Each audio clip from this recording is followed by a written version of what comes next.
Operation সিঁদুরের সাফল্যে Indian আর্মিকে ধন্যবাদ জ্ঞাপন করে বালুরঘাটে মিষ্টি বিতরণ ও পটকা ফাটিয়ে উচ্ছ্বাস প্রকাশ বিজেপির। এদিন বিজেপি জেলা কার্যালয় থেকে মিছিল করে এসে বালুরঘাট থানা মোড়ে পথ চলতি মানুষদের মিষ্টিমুখ করানো হয়। আজকে বিক্ষোভ মিছিল নয়, আজকে আমাদের আনন্দের দিন। হ্যাঁ, আজকে ভারতবর্ষ যে প্রত্যাঘাত করতে পারে সেইটা একবার দেখিয়ে দিয়েছিল, আবার একবার দেখিয়ে দিল।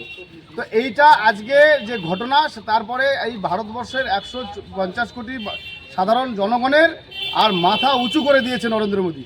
আজকে আমরা এখানে আনন্দিত হলাম, আমরা লাড্ডু বিতরণ করলাম, ফটকা ফুটালাম এই কারণে যে আমরা দেশের প্রধানমন্ত্রী মাননীয় নরেন্দ্র মোদীজি এবং দেশের সমস্ত সেনার সঙ্গে আমরা আছি।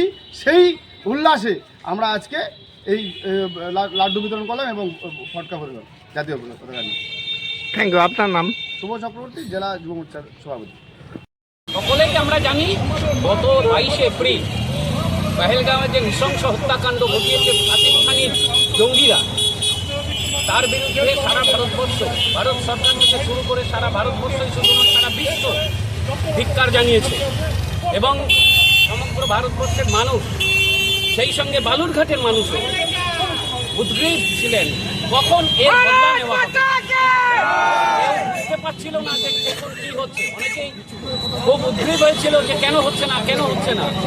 সেইটা গত রাত্রে ভারতীয় সেনাবাহিনীর দ্বারা পাকিস্তানের অধিকৃত কাশ্মীরের যে জঙ্গি ঘাঁটি, 9টা জঙ্গি ঘাঁটিকে মিসাইল দিয়ে ধ্বংস করে দেওয়া হয়েছে এবং কম বেশি 1200-র উপরে জঙ্গি সেখানে নিহত হয়েছে।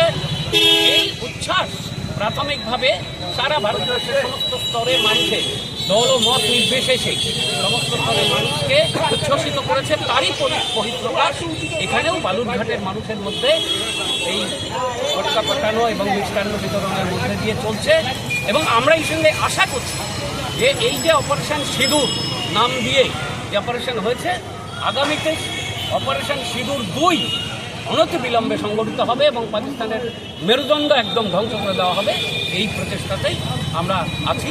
এইটুকুই কথা।